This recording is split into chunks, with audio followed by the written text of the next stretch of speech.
Тэгэхээр эрчим хүчний реформ хийсэн арга тийм ээ. Хамтарсан засгийн газар байгуулагдаад шинэ парламент үед бол анх удаа үндэсний хорыг байгуулагдаж байна л да. Тэгэхээр таны хувьд бас үндэсний хорыг гişүүн байгаа тийм. Тэгэхээр ер нь өнгөрсөн хугацаанд энэ эрчим хүчний реформыг хийхийн тулд бид нар бодлогын яг ямар хямралд орж ирсэн явж ирснийг одоо яг ямар шинжилгээг шаардлагатай гэж юу нэг үзсэн учраас үндэсний хорны гол зорилго нь орж байгаа юмыг та юунд гэх мэт бас товчхон тийм ээ. За тийм. За тэгэхээр шинээр байгуулагдсан одоо засгийн хамтарсан засгийн газар за 126 гишүүнтэй улсын хурлын гишүүн, улсын хурл маань бол одоо эрчим хүчний салбарт реформ хийсэн маш том зорилтыг бол ингээд тавьсан байгаа. Тэгэхээр энэ зорилтын хүрээнд засгийн газар бол иргэдээ эрчим хүчний үндэсний хороо гэж байгуулагдсан. Тэгээд энэ үндэсний хороо бол нэлээд одоо олон ажлуудыг одоо энэ эрчим хүчний салбарт хийхийг бол зорилт тавиад ажиллаж байгаа. За тэрний нэг нь бол эрчим хүчний салбарын хуулиудыг шинжлэх юм ажлын хэсэг. За улсын хурлаас одоо улсын хурлын гишүүд орсон юм ажлын хэсэг байгуулагдсан 10 сараас хойш бол ингээд ажиллаж байна. За тэгээд энэ улсын хурлын ажлын хэсгийн одоо 10 сараас хойш ажилласны одоо үр дүнд юу гэж харж байна гэхээр ерөнхийдөө эрчим хүчний салбарт бол 2001 онд анх одоо реформ хэрэгжсэн. За тэгээд реформ хэрэгжиж тэр үед одоо босоо тогтолцоотой байсан эрчим хүчний удирдах газар гээд тийм одоо байгууллагад зангидагддаг тийм салбар байсныг одоо задлж амбаандлан буюу ингээд задлж олон одоо компани одоо бүтцтэй бий болгосон. Тэгэж ингэж одоо нөгөө би даасан юм компани одоо зарчмаар ингэж үйл ажиллагаа явуул за хоорондоо одоо өрсөлд тэрний үр дүнд одоо үйл ажиллагаа сайжрна гэсэн ийм одоо зорилтын хүрээнд тэр 2001 онд анх баталж ирсэн. Хууль баталж ирсэн. Хууль баталж реформ хийж ирсэн. Тэгээ яг хуу бусад улс орн ч гэсэн дэлхийн бусад улс орны эрчим хүчний салбар ч гэсэн бас яг адилхан хийсэн л дээ. За тэгээд ингээ хийчихэд бусад улс орны хувьд болохоор ерөөхдөө реформо энэ хугацаанд эргэж хараад одоо 5 жил 10 жилээ зарцуулсаар байгаа тэр системээ одоо реформыг иж бүрэн байдлаар аль хэдийн хэрэгжүүлсэн байхгүй. А зөвхөн Монгол улсын хувьд бол яасан бэ гэхээр 2001 онд ингээ нэгдүгürt олон компани болгож салгацсан. За тэгээд ер нь тэрнээс хойш бол ерөөсөө реформын талаар бол юу ч хийгээгүй үйл хийгээгүй одоо хийгээгүй өдий хүрсэн байна гэсэн дүгнэлтэнд хүрж байгаа. Тийм за яг хуулиндаа бол нэг юм 15 удаагийн өөрчлөлтүүд оруулсан. За тэр өөрчлөлт нь бол ингээд нэг юм жижигхэн өөрчлөлтүүд одоо юу гэдгийг жишээ нэг удаа хүчин загвар дамжуулах дээр байсан бол тэрийг болиулаад диспетчер үндэсний төв дээр аваадсан ч гэдэг юм уу ингээд нэг юм жижигхэн өөрчлөлтөл хийсэн болохоос биш яг үнэхээр энэ реформын одоо үндсэн зорилго юу байсан цаашаа ямар одоо зорилтонд хүрсэн байх ёстой байсан гэдэг тэр ямиг эргэж хараад одоо ингээд тасралтгүй хуулиа сайжруулад бол ингээд зорилтондоо хүрээгөө 20 хэдэн жил болцсон байна. Энэ маань бол өнөөдрийн бидний олон юмны одоо үндсэн шалтгаан юм байна гэдгийг бол харж байгаа. Тэгээд энэ эрчим хүчний одоо хуулийн шинжилгээ ажлын хэсэг маань нэлээд олон одоо реформын шинжилгээ өөрчлөлтүүдийг эрчим хүчний тухай хуулийн дээр хийх тийм одоо зорилготойгоор одоо ингээд ер нь бол шийдвэрлүүдээ гаргаад бол ажиллаад явж байна.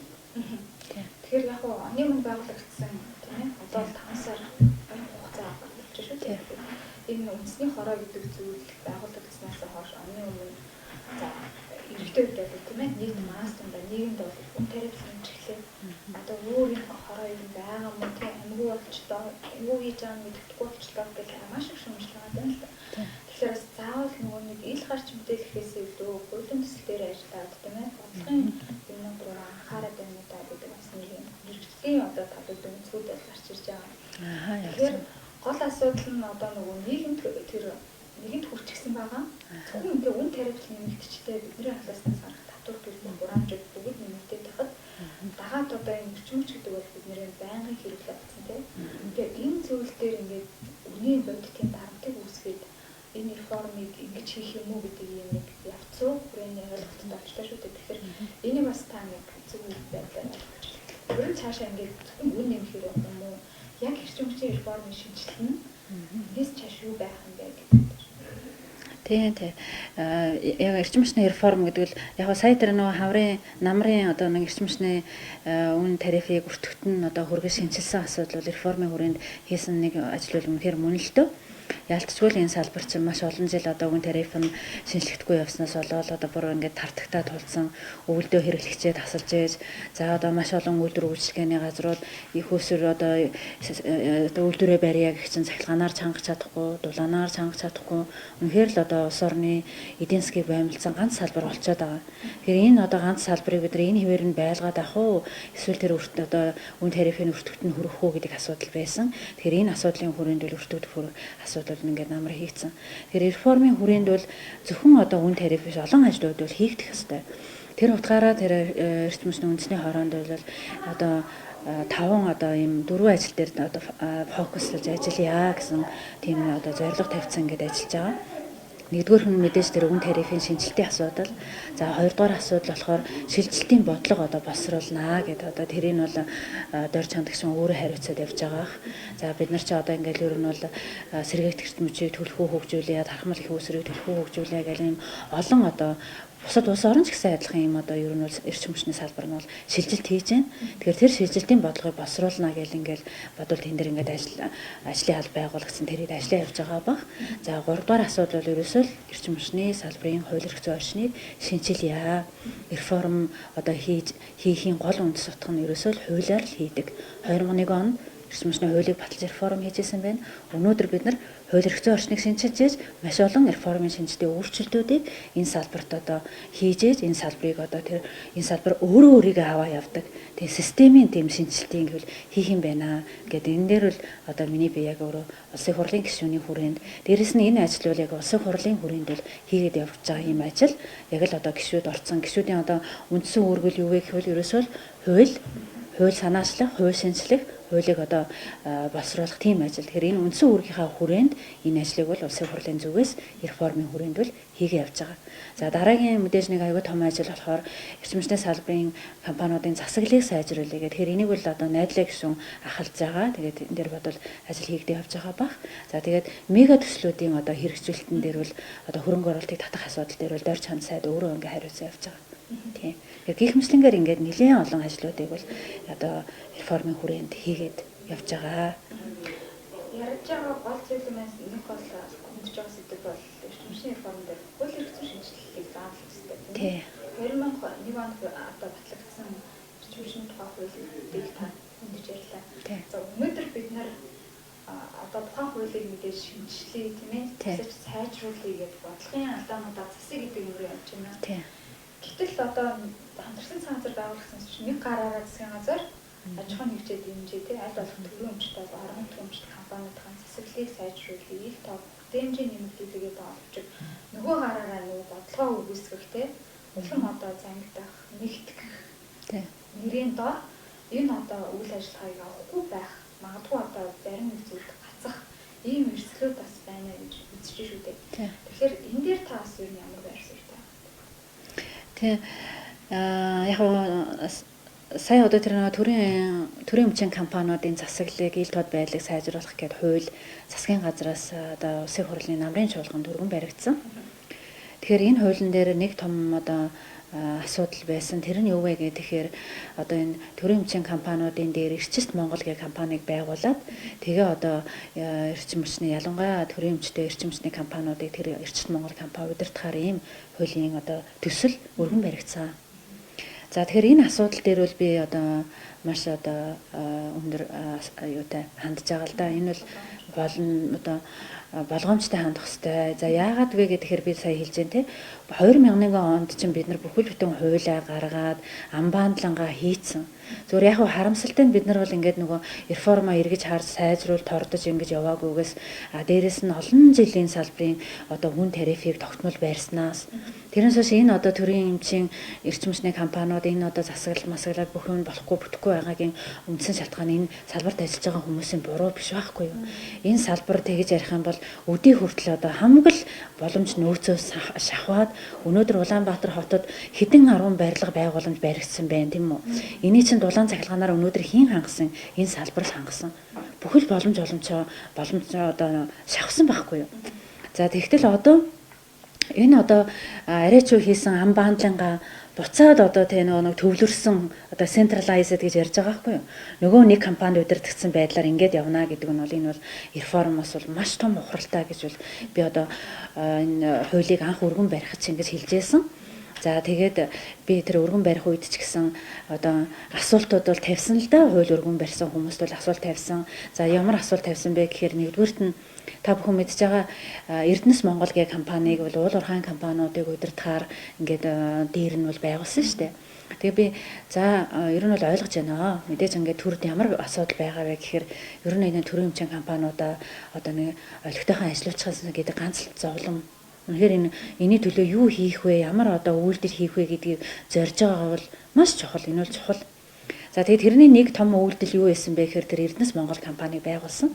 Тэгээ би Эрдэнэс Монголтой холбоотойгоор Эрдэнэс Монголын асуудлыг бол өөрөө хэлбэл асуусан л да. Та нар одоо Эрдэнэс Монголыг байгуулсан байна анх. Бодвол анх ингээд нөгөө нэг яг л одоо Эрдэнэс Монголыг байгуулъя гэдэгтэйгээ адилхан яавал энэ уул уурхайн компаниудыг одоо засаглалын хувь сайжруулах уу, үйл ажиллагааг нь сайжруулах уу гэд байгуулсан байхаа. Тэгэхээр энэ компани цаа яг та бүхний тэр зорж исэн зорилгод хүрж ажиллаж исэн юм уу? Тэрэнд хариулаач гэсэн. За тэгэхээр хариулт нь юу байсан бэ гэхээр яг тэгвэл би ингээд нөгөө нэг 5 толгой гэдэг ерөнхийдөө уул уурхайн компаниудаа уулзаа явж хаад өгсөн бэхээр Эрдэнэс Монгол бол ингээд бид нарт нэг юм үйлчлэгээ үзүүлдэг гэдээ үздэг. Ямар үйлчлэгээ үзүүлж байгаа нь бол тодорхойгүй. Гэхдээ үйлчлэгээ үзүүлээ гэдэг ингээд биднээс бол одоо үйлчлэгээний хөлс авдаг гэл. Ер нь бол яг нөгөө үйл ажиллагаанд нь тэгтлээ сэтгэл ханамжтай бус байсан. Тэгээ би тэр утгаараа асуусан. Тэгэхээр юу гэж хариулсан бэ гэхээр тийм ер нь бол яг таны хэлж байгаа зөв. Одоо энэ баялагын хууль батлагдахаас өмнө бол Эрдэнэс Монголын үйл ажиллагаа бол нэг тийм тодорхой бус байсан гэж байгаа аахгүй юу? Тэгэхээр юу гэж хариулж яана гэхээр одоо Эрдэнэс Монгол бол яг л одоо их байгуулах гэдэг байгаа Эрдэнэс Монгол бол яг л тэр Эрдэнэс Монгол шиг байх байхгүй юу? Нэг баялагын хууль батлагдсанараа л Эрдэнэс Монгол нэг овоо нэг үйл ажиллагаанд тодорхой болоод ингээд сайн болоо явж байгаа мэй гэж хариулж байгаа. Тийм, нэгдүгээр тэгж хариулсан. Хоёрдугаар асуудал болохоор би яг хэлсэн юм л да ингээд за одоо эрчим хүчний компаниудыг ингээд хэдийгээр ингээд задлаад одоо ингээд олон компани болгосон ч гэсэн одоо ингээд эрчим хүчний яам гэдэг ингээд нэг юм дарга байдаг юм аа. Тэгэл одоо дахиад нэг Эрдэнэс Монгол гэдэг нэг дарга гарч ирэх нэ. Үгүй энэ яаж ийм болох юм бэ? Чинь болохгүй штэ. Ямар зорилготой юм бэ гэд асуухаар ямар хариулт өгчээсэн бэ гэхээр ингэжсэн. За энэ эрчим хүчний компаниудаар хуулийн хэлтэс гэдэг нэг байдаг юм байна. Хүний нөөцийн алба гэдэг ингээ байдаг юм байна. Тэгэхээр тэр хуулийн хэлтсүүдийг тэр хүний нөөцийн албуудыг бүгдийг нь одоо татан буулгаад тэднийг энэ Эрдэнэс Монгол дээр авчирнаа, Эрчим Монгол дээр авчирнаа гэж байгаа. Үгүй тэгэж ярих юм бол энэ хуулийн үйл ажиллагаа, энэ хүний нөөцийн үйл ажиллагаа чинь бие даасан тэр хувийн хвшлүүдээр гэрээтэр явж явах хэрэгтэй шүү дээ. Буух эзэнтэй, буцах аягтай хэрвээ тэр үйлчлэгийн тааруу байх юм байхаа дараагийн хүний нөөцийн компанийг сонгоно, дараагийн хуулийн фирмийг сонгоно. Тэгээ энэний төлөө ингээд энэ компани байгуулна гэдэг бол минийхаар бол жоохон дутуу дулмиг судалсан болов гэж харсан л да. Тэгээ яг нэг юм Хонконгийн компани кейсийг ярьж ах шиг байсан. Ямар ч байсан биш дээ.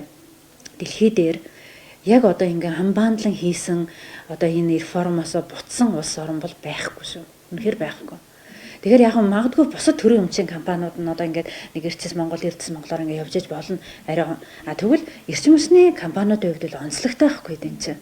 Үнэхээр энэ одоо хуулийг санаачилсан хүн бол ингэж одоо тий амбаандлан хийсэн юмыг centralized ингэ төвлөрсөн болгох гээд байгаа бол бусад улс орны эрчим хүчний реформ яаж хийгдсэн, яасан, амбаандлан хизээ хийсэн, яагаад буцаад тэр centralized байсныг амбаандлан хийсэн мэсэн гэдэг энийг судалчаад энийг ингэж санал болгож оруулж ирэх хэрэгтэй байсан байхаа л гэж би зүгээр бодоод байгаа. Гэхдээ яг хуу энэ хууль маань эцсийн бариантаар бол мэдээж одоогор батлагдаагүй байх шүү дээ. Улсын хурал дээр бол энх баяр гишүүнээр ахлуулсан 31 анх удаага улсын хурал дээр бүхэл бүтэн 31 гишүүнтэй ийм ажлын хэсэг байгуулагдлаа. Тэгээ энэ ажлын хэсгийн нэг гишүүн нь болоод би ингээд өнөөдрөөс эхлээд ингээд ажиллаж байгаа. Тэгэхээр энэ ямар ч байсан одоо мэрэгчлэн хүнийхээ хувьд бол өөрсдөө зөв гэсэн одоо дуу хоолойгоо бол хүргээ явнаа л гэж ингэж бодож байна. Тий. Та хэлж байгаа Эрчим Монгол гэдэг те нэг юм олгоод байна. Яг эрчим хүчний салбар өөрөө онцлогтой учраас энэ тиймээ ингэж нэг төвлөрүүлж болохгүй гэж байгаа бай. Ингэснээр ухралт гэж үзээд байна шүү дээ. Ухралт нь яг юун дээр хамгийн их одоо гарч ирнэ гэж. Оо яг зүйтэй. Тэгэхээр одоо хараа та тэр ингээд сонсч байсан бол одоо бид нар ингэж яриад байгаа шүү дээ. За эрчим хүчний салбарыг бид нар ийм чөлөө зах зээлийн зарчим руу шилжүүлье. Компаниуд нь хоорондоо өрсөлддөг тэр одоо зах зээлтэй болгоё л гэж яриад байгаа шүү дээ. Тэгээ компаниуд хоорондоо өрсөлдөхийн тулд яах вэ гэхээр бие даасан олон компани л бий болох хэрэгтэй. Тэр зорилгоор л анх тэр unbundling хийж исэн. Unbundling. Тэгэхээр нэг тэр компаниуд яахгүй хэрвээ нэг ийм том ийм ганц компани байх юм бол тэн дээр ерөөсөө өрсөлдөөн байхгүй. Одоо ерөөсөө нэг ийм яагаад тэр өрсөлдөөн гэдэг утга учирыг таад ингээ хардаа. Одоо би зөвхөн айгүй энгийгээр ингээ тайлбарлая л да. Өнөөдөр ингээд хэрэглэгчдэр очиж байгаа цахилгааны одоо үн нь шүү дээ тий. Тарифыг батлахтаа бид нар юун дээр үндэслэдэг вэ? Хэлдэ юун дээр үндэслэдэг вэ? Өртөг дээр тийм үү? Бид нар өртөгт нь хүргэе л гэдэг байгаа шүү дээ. Өнөөдөр энэ цахилгаан станцууд ямар хэмжээний зардал бодит байдал дээр гаргаад байгаа. Гэтэл за дээрэс нь одоо тэр шинээр орж байгаа их усрын тэр одоо тарифыг батлахад бид нар бас л тэр хөрөнгө оруулалтын дээр. Гэтэл өнөөдөр тэр хөрөнгө оруулалт үнэхээр бодиттой юу? Тэр одоо гаргаад байгаа өртөг зардал нь үнэхээр бодиттой юу гэдгийг шалгах чадвар Монгол улсад байтугай дэлхийд дахинд байдгүй юм байна л да. Тэгвэл тэрийг одоо шалгадаг арга юу вэ хэлдэ? Яаж тэрийг үнэхээр бодит руу нь ойртуулах арга нь юу вэ хэлдэ? Өрсөлдүүлэх. Өнөөдөр өрсөлдөж л тэр хөрөнгө оруулалт бодит доод түвшин руугаа явдаг юм байна. Өнөөдөр өрсөлдөж л өнөөдөр бодит амьдрал дээр байгаа энэ станцууд энэ одоо эрчим хүчний байгууллагууд яавал би зарлаа бууруулах уу? Яавал би цөөн хүнээр өнөөдөр үйл ажиллагаагаа явуулах уу? Инновац нэвтрүүлэх үү? Шинжилэлт хийх үү гэдэг юм байна л да. Энд чинь ингээд арга. Ингэж өрсөлдүүлэхийн тулд яах вэ гэхээр энд олон нөхдүүд байж ижил өрсөлдөнө үстэй. Тэр зорилгоор л анх энэ нэг юм босоо ганцхан юм бүхэл байсан юм ингээд задлаад ингэ болгосон байхгүй юу? Тэгээ бид нар чи одоо ингээд эрчим хүчний хуулийг шинжлэх гээл ингээд манайхтай ижил төстэй дулаанаар, цахилгаанаар хэрэглэгчээ хангах ийм асуудалтай 5 орныг судалсны үндсэн дээр за одоо бүр гайхалтай. Яагаад 2001 онд реформыг дөнгөж хийчээд эхлүүлчихэд энэ 20 хэдэн жил хайцсан юм бла бид хэд бүр гайхаад болохгүй байгаа шүү дээ. Одоо манай ажлын хэсэг. Босод улс орон яаж ийн гэж яг адилхан тэр 90 онд маш олон улс хийсэн, unbundling хийсэн. Тэгээд реформач хаашин одоо ингэж бусад үнэлгээ хийгээд яах уу, ийх үстэй гэж алдаж онж унд туссаар хагаад 5 жил, 10 жил зарцуулсаар хагаад тэр зөв юм руу орцсон байхгүй. Тэгээ саяных бол зөв л юм байгаад байгаас тэгжээж тэр хэрэглэгчдэр очиж байгаа тариф боломжит зах зээл дээрх доонд тавьсан. Тэрнээс ингээд бид нар шалгаж чадахгүй байгаа юм дээр үндэслээл энэ тарифыг одоо яах уу, ийх үү болохоо байлаа гэдэг чинь бол аюул асуудалтай болчихж байгаа байхгүй. Тэгэхээр яг энэ асуудалтай уялдаад тийм ээ сансараас орж ирж байгаа энэ хуулийн төсөлтэй уялдаад энэ реформын үндэсний хорооны бодлого төр нь яаж харшин төлж байгаа. Одоо ингээд цаашаа тийм ээ энэ шинжилгээ хийгээ явахад магадгүй энэ хууль батлагдсан тохиолдолд ямар нэгэн байдлаар уялдах юм төсөл үүсвэ. Тийм учраас би нэг сая юун дээр ингээд бичиж байгаа юм л да. Яг үндсэндээ энэ чинь ингээд биднэрт амар тийм эргэлзээ төрүүлчихэж байгаа байхгүй. Одоо янганда бид нар чинь ингээд 2001 онд хийсэн ингээд unbundling хийсэн энэ олон компаниуд за яавал бид нар дараагийн алхмаа хийх гэдэг шүү дээ. Дараагийн алхмаа одоо яаж өрсөлдөөнийг бий болох уу, өрсөлдөөн бий болохын тулд хууль дээр ийм заалт байх хэрэгтэй юм байна гэл ингээд ялсан чинь нөгөө unbundling хийсэн юм дахиад төвлөрсөн болох гэнгүүт чинь бидний ажилд маш их конфьюз үүсчихэж байгаа байхгүй. 10 сараас хойш хийгээл ингээд ер нь бол эрчим хүчний хуулийн дээр бид нар би яг хийх байгаа өөрчлөлтүүдийн талаараа бас товчхон танилцуулъя л да. Тэгэхээр ямар ч хэлсэн энэ хуулийн дээр бол эрчим хүчний компаниудыг буцаагаад unbundling-д болиулах гэдэг юм бол хизээж байж болохгүй. Тэгэхээр би одоо ингээд энэ хууль бол ингээд ажлын хэсэг нь байгуулагдсан маш их өөрчлөлтүүдийг оруулнаа. Одоо энэ хоёр гишүүн шиг өнөөдөр яг л тэгжээлээ. Эрчим хүчний асуудлыг л ойлгосон. Эрчим хүч тусгай юу юм бэ? Арай онцлогтой салбар юм байна. Тэгэхээр бол ингээд таны яриадсан юмыг бол бид нар бол ойлгосон гэж байгаа. Тэгэхээр энэ дээр бол тэр эрчим хүчний Монголын асуудал дээр бол эрчим хүчний компаниудыг бол unbundling-д болиулах гэдэг асуудал байхгүй л ах гэж би юу яаж бодож байгаа. Ер нь байхгүй болохын төлөө л ажиллана гэж бодож байгаа. А бусад төрийн өмчийн компанийн хувьд бол өөр хэрэг. Тий. За тийм л байна. Нөгөө талаас одоо шинээр тийм ээ бид нар нэг талаасаа ингээд үн тариф баталгаан шинжилгүүлээд цэцгийг яваад тийм. Нөгөө талд бид нарт яг бодит хэрэглэгчдтэй яаж ч юм чи өгөлт нь нэг дулаанаа таслуулчихгүй тийм. Дулаанаа таслуулчихгүй амархгүй. Манайх бол өөрсдөө маш олон нөөцтэй онцлогтой орно шүү дээ. Тэр нүүрс уран, салхи ус, хулгаан ус, нар гэл тийм. Бүхэл юмуд нь байна төв. Гэвч өнөөдөр хүртэл дотооддоо 100% тийм ээ эрчим хүчээ үйлдвэрлэх хангаж чадахгүй тэр үтэл гадагшаа экспортлох нөөцтэй байна гэдэг. Тэгээ энэ бүтээгдэхүүн үйлдвэрлэлийн процесс цаашдаа тиймээ бид нар одоо ийм гол эрдэнэ бүрийн үсэн захирлын станцыг энэ том одоо 14 мега төсөл орсон байгаа. Газ хөдлөх гээд байгаа хоёр төслийг явж байна. Энэ бүгдийг ер нь хэрэгжүүлэх ажил дээр ер нь яаж анхаарч байна? Үндэсний хорооны хувьд. Тий, яг энэ мега төслүүдийг ингээд үндэсний хорооны хувьд тусдаа ингээд шандор чадах шиг хариуцсан явж байгаа гэдэг чинь шүү дээ, тий. Тэгээд тий, ер нь бол хараа бид нар нэг системэл зөвл болох хэрэгтэй байлээ, систем. Бид нар ингээд системээ одоо тэр бусад бүх улс орон алдаж унаад унад тусаад ингээд нэг нэг юм руу яваад байна шүү дээ. Тэгэхээр тэрлүүл бид нар явах хэрэгтэй юм байлээ л дээ. Энд чинь мэдээж энэ чинь зөв ийшэл явж ижил юм ингээд нөө систем нь өөрөө ингээд ажиллаа явдаг тэр юм руу явдаг юм байна л та. Тэгээ энэ улс бусад улс орон яагаад алдаж оноод алдаагаа засаад ийшээ зүтгээд байна гэдэг чинь энэ чинь хоосонгүй юм байгаа байхгүй юу. Тэгээ одоо жишээ нь би зөвхөн ганцхан тавьчих ингээд хаяад ингээд хайрлаа та. Одоо Монголд бол энэ байгаа шүү дээ. Төр ерөнхийдөө ингээд яг ингээд дунд нь суудсан байгаа ингээд төр. За энд ингээд одоо маш олон хэрэглэгч ингээд хүчээ би одоо ингээд үйлдвэрээ барья тий. Би одоо ингээд дулаанаар цахилгаанаар хангамаар яаж тэ гэхээр би бол өөрөө энэ хүн бол одоо бизнес хийдэг хүн бол ингээд юмаа зархаж байгаа хүн бол хүчээ надаас дулаан аваач, хүчээ надаас цахилгаан аваач гэж гүөхстэй үсттэй. Одоо бол тэхгүй шүү дээ. Одоо бол ингээд үүслээрээ чамайг хангахгүй. Үйлдвэрийн зориулахгүй. Энд чинь үндсэндээ энэ салбар үнэхээр энэ эдийн засгийг боомлж байгаа үстэй. За нөгөө талд нь энийг баахан хүмүүс ингээд л та би нараа барья, би одоо салхиа барья, би одоо юмаа барья гэдэл ингээд бүгээл хөлөө хуулчих галгүй гэдэг. Бас бариулахгүй байгаа зү. Ингээд л та ямар ч тусгай зөвшөөрөл яа юу гэл ингээд юу яцэл тий. Энд чинь ерөөсөө энэ систем нь өөрөө буруу байхгүй юу? Систем нь. Дунд нь төр суучаад байгаа байхгүй юу? А тэгэхээр нөгөө бусад улс орн ингээд алдаж оноод унах тусаад тийшээ яваад байна гэдэг чинь нөгөө зах зээлийг чөлөөлөх гэсэн үг байхгүй зах зээлийг. Тэгэхээр тэр нь юу гэсэн үг юм бэ гэхээр энд байгаа олон их усрүүд хоорондоо өрсөлдөнө. Энд байгаа олон одоо цахилгаан хангамжийн одоо борлуулалтын компаниуд маш олон компаниуд хоорондоо өрсөлдөнө.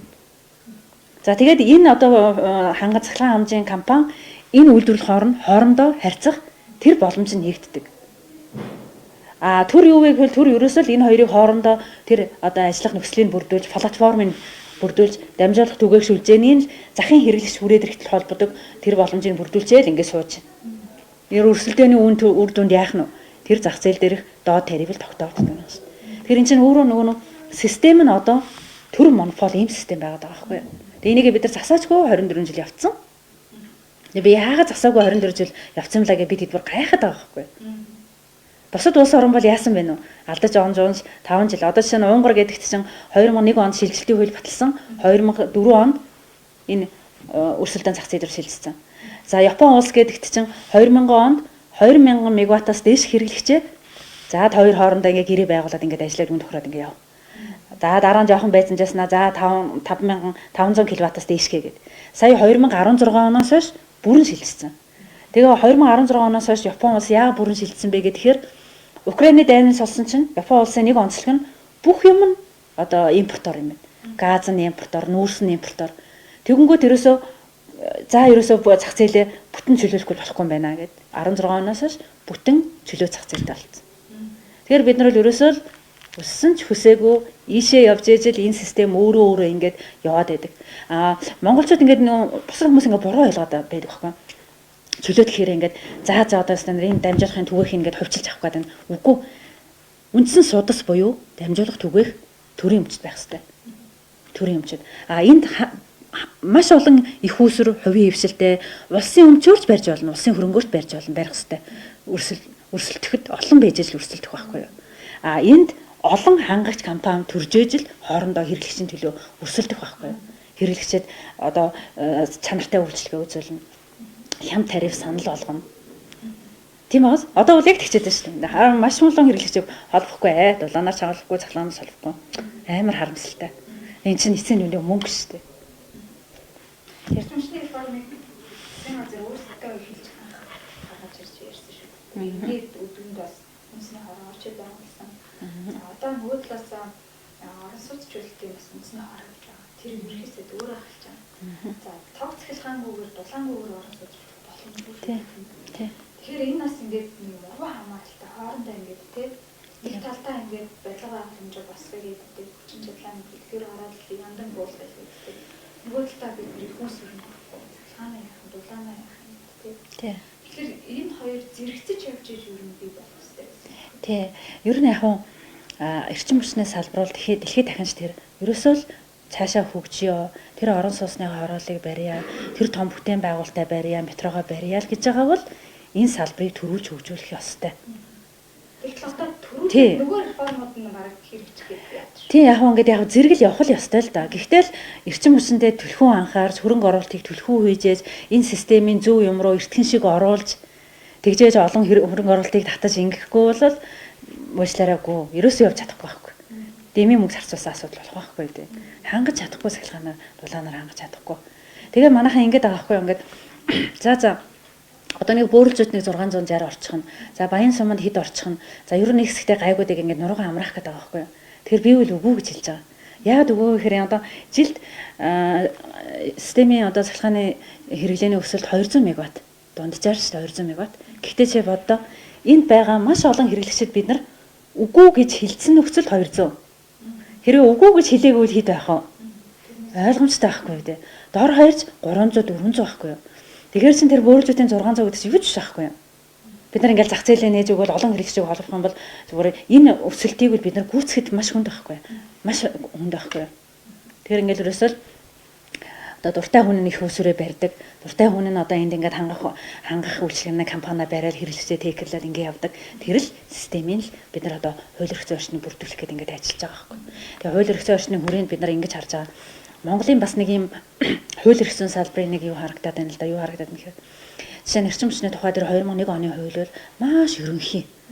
Ерөөсөө нэг юм 18 хуудастай 6 бүлэгтэй. За тэрийг нэг унших юм бол төрийн байгууллагын эрх үүрэг, тусгай зөвшөөрөл, үн тариф дуусаа өрөөж авах баг. За тэгтэл бид нар ингээд нөгөө нэг манайхтай ижил төстэй хэрэглэгчээ дулаанаар цахилгаанаар хангах ийм асуудалтай 5 орныг судалсан гэж байна шүү дээ. Казахстан, Унгар, Эстон, Дани, Герман гэд. За тэгэнгүүт энэ 5 орн яаж ийн гэж дулааны цахилгааны бие даасан хуультай. Тэгээд дулааны хууль нь бүхэл бүтэн 40-оос 50% үстэй. Цахилгааны хууль нь 100-аас 200% үстэй. Манай Монгол болсон чинь ингээ хууль нь ийм цөөхөн нэг болохоор яаж юм гэхээр бодит амьдрал дээр 800 гаруй журмаар өнөөдөр дулаан цахилгааны салбар харилцаагаа зохицуулж байна. Харилцаагаа. Энэ чинь яалтч яахгүй энэ журмуудын буруу биш байхгүй юу? Амьдралаас ургаад хөрхэн амтаа угаасаа тэр штэ. Одоо чинь аймгийн төв дээр байгаа уурын зоох нэг оролцогч тал. Тэрнтэй харьцаж байгаа орон нутгийн засаг захиргаа, тэрнтэй харьцаж байгаа хэрэглэгч нэг оролцогч тал. Тэгэхээр энэ хоёр оролцогч талын дунд үүсэж байгаа харилцааны хим хэмжээг цагаан дээр хараар бичиж өгөхийг хууль гэдэг байгаа. Гэтэл манайд өнөөдөр энэ дээр журманч байхгүй. Зохицуулагддаг харилцаа ялангуяа дулааны салбар маш их. Дулааны салбар бол нэлээд хавьдсан билээ. Тэгээд бид нар бол эндээс юу харж байгаа вэ гэхээр за бид нар эхний ээлжинд маш том реформын шинжтэй өөрчлөлтүүд юу вэ гэхээр дулаан цахилгааны бие даасан хуультай болгож байгаа. Бие даасан. За бид нар одоо ингээд дулааныхаа хуулийг ер нь бол нэлээд юугаад хилцүүлэх сэтэнд орохгүй явж байна. Цахилгааны бие даасан хуультай болгож байна. За хоёрдугаар том одоо бидний хийх гэж байгаа том өөрчлөлт юу байна гэхээр та бүхэн мэднэ сэргээгт хэрчмчний тухай хуулийг 2007 онд батлагдсан. За тэрний одоо энэ хууль бол түүхэн үүргийг гүйцэтгсэн гавьяатай хууль. Энэ хуулийн ачаар өнөөдөр бид нар одоо 18.6% одоо сэргээгдэх маань эзэлж байна. За тэгэхээр одоо энэ хуулиа дараагийн шатанд гаргаж шинжлэх шаардлагатай болсон. Өнөөдөр бид нар сэргээгт хэрчим хүчний их усүрээ дулаанаа хангаж байна. За бид нар нараар одоо дулааныхаа асуудлыг шийдэж байна. Газрын гүний дулаанаар дулааны асуудлаа шийдэж байна. За тэгээд цаашлаад одоо дулааны носоосгээ гараад ирсэн. Өөрөөр хэлбэл сэргээгт хэрчим хүчээр дулаанаа хангаж байгаа учраас сэргээгт хэрчим хүчний заалтууд дулааны хуулийн эдис болж өгч байна. Тэгжээж энэ хоорондын харилцаа сайжирна. Бас цахилгаан талтай адилхан бид нар сэргээгтгэхэр цахилгаанаа хангаж байна. Бас сэргээгтгэхэр одоо сэргээгдэхийн заалтууд зохицуултууд цахилгааны хуулийн дээр орж ирж байгаа. Ийм заалтууд ингээд орж байна. Дараагийн нэг аюул том чухал юм бид нар нэг юм эрчим хүчийг экспортлно гэл ингээд юуцсан маа шүү дээ тий.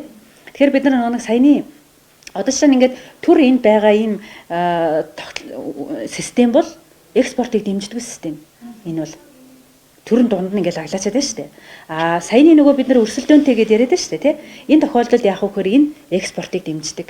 Нөгөө нэг бидний одоо манай Монголын нэг онцлогчин говийн бүсэд маш их нарны нөөцтэй, салхины нөөцтэй, дээрэс нь газар нутаг ихтэй учраас тэнд одоо тэр хөрөнгө оруулагч нь тэр 2000 мегаватт 3000 мегаваттын нар салхиныхаа их үүсрийг бариад тэр одоо нөгөө хэрэглэгчээ өөртөө олоод экспортлох тэр боломжийг бүрдүүлж өгнө. Энэ систем одоо өрсөлдөөнтэй зах зээл бий болсноор экспортыг дэмждэг юм байна. Тэгэхээр энэ хуулийн шинжилтийн хүрээнд бас яах нь экспортыг дэмжих тэр эрх зүйн орчин бий болох нь. Энэ одоо зах зээлийг чөлөөлөх тэр эрх зүйн орчин бий болох нь. Тэгээд энэ одоо бид нар энэ зах зээлийг өрсөлдөөнтэй болгоно гэдэг ингээл тэгэл 26 оны 1 сарын 1-ээс бол боломжгүй. Яагаад гэвэл энд чинь маш хэмжээний бэлтгэл ажил хийгддэг байна.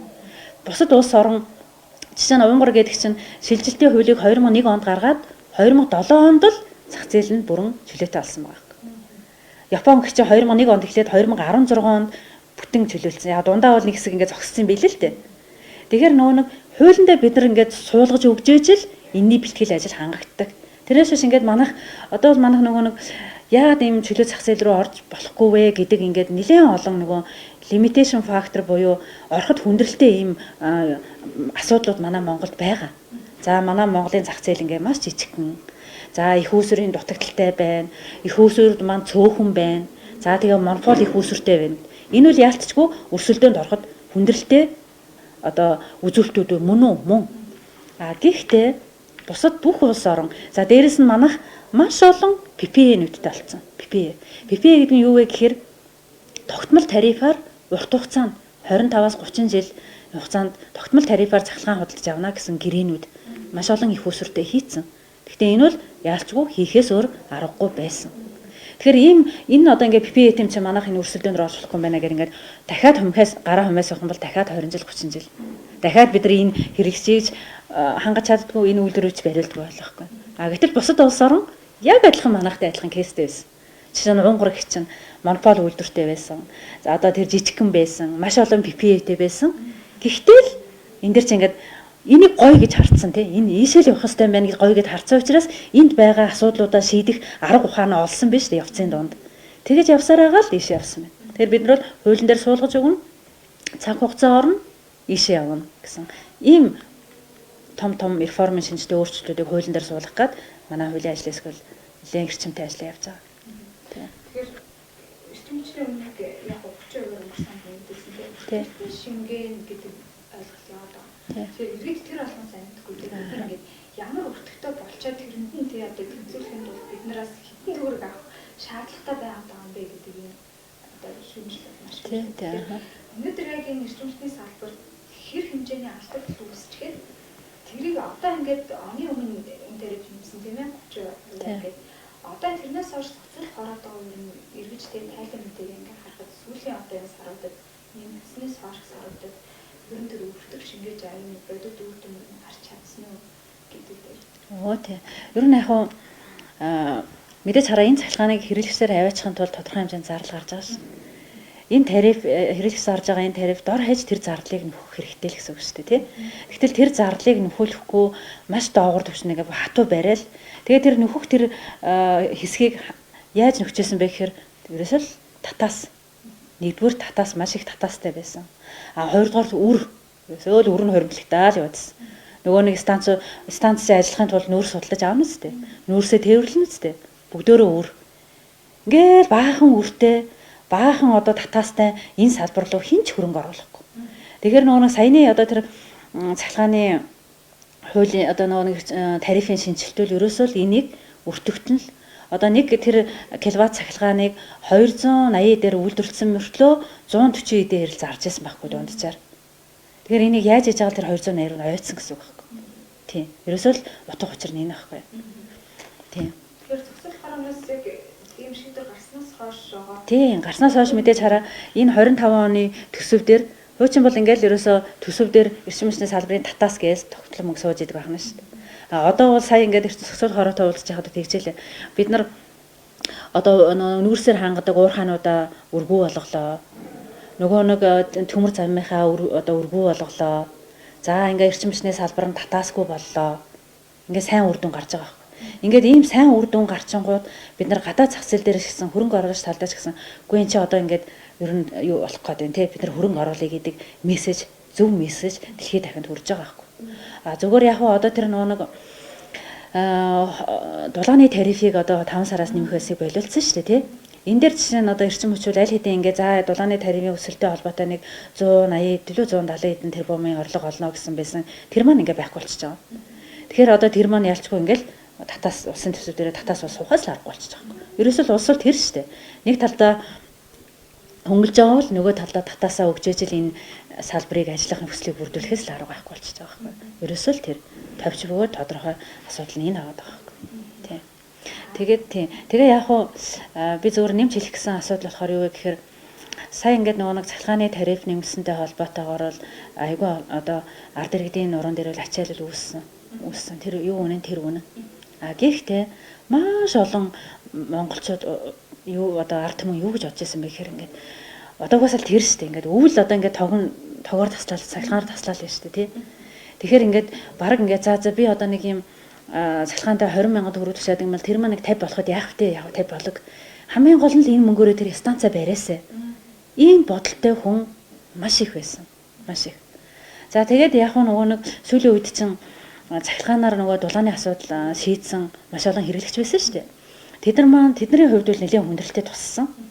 За тэгээд энэ бол ингээд бусад орны засгийн газарт угаасаа байдаг. Юу вэ гэхээр ямар нэгэн шийдвэр гарлаа тэр шийдвэр маань одоо хэрэглэгчид яаж одоо нөлөө үзүүлж яах гэдгийг үнэлж үзээд арга хэмжээ авдаг, дэмжих арга хэмжээ. Тэгэхээр ингээд засгийн газар энийг авч үзээд дэмжих арга хэмжээ юу авсан бэ гэхээр тэр нөгөө нэг шүний хөнгөлөлт байгаа шүү дээ. Тэрнийхээ хугацааг сунгаад нөгөө цахилгааных нь чадлынх нь хэмжээг ингээд сунгацсан. Тэгэд энэний хүрээнд яасан бэ гэхээр ялангуяа нөгөө энэ гэр хороолол цахилгаанаар халааж исэн айлөрхүүд үл ер нь ингээд баг ингээд юу нь бол үзүүлж байгаа нөлөө нь бол гайг болчихсон. Тарьцангуй гайг болчихсон. За тэгтэл одоо юун дээр асуудал байна гэхээр мэдээж энэ халаагуурууд нь бол жижигхэн гэсэн үг шүү дээ. Одоо нөгөө нэг ямар асуудлууд байна гэхээр би зөвхөн дөнгөж сайхан зохицуулах хороотой уулзж байхад одоо бидний нөгөө ингээд зайсан дээр байгаа баахан хаавснууд за нөгөө баахан жалга мэлганд барьчихсан баахан одоо бүхэл бүтэн жалгыг хасцсан баахан хаавснууд байдаг шүү дээ. Тэд нар маань мэдээж цахилгаанаар асуудал шийдэж байгаа. Тэдний халаагуур гэдэг нь бол яах вэ? Тэр гэр ороолын айлын халаагууртай төсөөлөгдгөө том шүү дээ. Хэрэглээ маш том. Тэр утгаараа тэр хүмүүст ямар тусаж байгаа? Маш хүн тусаж байгаа. Тэгээ нөгөө ингээд энэ юуг ингээд эсэргүүцээд бүр ингээд асуудал болгоод яаж байгаа тэр юу л яах нь вэ? Цөөнхөл яах нь шүү дээ. Цөөнх. Тэгээ хаана байрлаж байгаа гэдэг нь бол бараг сонсчлаа шүү. Тэгээ хамгийн гол нь энийг бүр ингээд том асуудал болгоод CV заасан нар ард түмэн ингээд ард түмний төлөөлөл гэдэг ингээд гэтэл эн чинь маш том хэрэглээтэй тэр хүмүүс одоо ингээд эн чинь болохгүй ухраа. Хэрэв болохгүй ухраа гэж л байгаа бол яах вэ? Салбараа эрдийн улс орноо хөгжүүлэхгүй баймлаа твтэж байна л гэж хэлж байгаа те агаар нэгэн байхгүй гэдэг. Тий. За ажлын сугал гарсан машины машин ажлын сугал гэж байна. Таны бас яг реформ талаас маш дуурч ажилланаа л гэж бодож байгаа тий. Тэгэхээр ер нь ажлын хэсгийн төлөвлөгөөгөөр хязгаар юм бүлэмжлэлээр тий. Одоо саналаа хавцуулаад гүрүүлэх юм зэрэг. Яг тэр наривсан төлөвлөгөө нь бол гараагүй байна. Өнөөдөр л одоо ажлын хэсгийн одоо тушаал нь бид нар дээр ирээд өнөөдөр тэгээд одоо тэр гадны байгууллагуудаар судалгаа хийлгэсэн тэр одоо танилцуулгыг олон улсын тийм хурал болж байна. Дөнгөж өнөөдөр л эхэлж байна. Тэгээд яг тийм нэг наривсан төлөвлөгөө үл мэдээж байхгүй. Ажлын хэсэг одоо хэр эрчимтэй ажилласнаас л хамаарна гэсэн үг. Тий.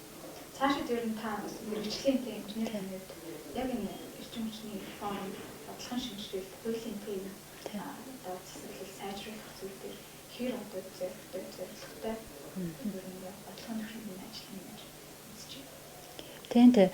Ерөөсөө миний одоо эх орондоо тий 10 жилийн дараа эргэж ирсэн гол зорилго ерөөсөө л энэ шүү дээ. Би чинь Монгол улсын одоо эрчим хүчний сургуулийг цахилгааны инженерээр төгсөөл тэгэл одоо цахилгаан дамжуулах шилжээний одоо гол одоо инженерийн тооцоо судалгаа хийдэг инженерийн албанд 14 жил ажиллаж байгаа л тэгээ сүүлийн одоо 10 жил Австралид мастера хамгаалаад доктороо хамгаалаад сүүлийн 4 жил Австралийн зөвлөх үйлчлэгийн компанид ахлах инженер тэг яг 5 сард бол ахлах инженер л хийж исэн. Тэгэл Монгол Ардын нам одоо жагсаалтын 2-т орооч энэ одоо сурсан мэдсэн туршлага эх орныхоо хөгжлийн төлөө зориулаач гэсэн энэ том одоо урилгыг бол маш хүндэтгэн хүлээж авсан. Тэгээд ингээд манай салбар чинь бас их буянтай салбар хүнийг одоо энэ салбарынхаа төлөө сэтгэлтэй болгож төлөвшүүлдэг юм гоё салбар. Тэгээд би тэнд байгаа юм бодоо тэнд байгаа тэр ажил төрөл гэр орон бүх юма хаяал энэ орны төлөө эх орны төлөө энэ салбарын төлөө эргэж ирсэн. Тэр бол маш том хариуцлагыг үүрээд эргэж ирсэн учраас энийхээ төлөө ямар ч байсан хичээж ажиллана л гэж бодож байна. Тийм. За баярлалаа. За.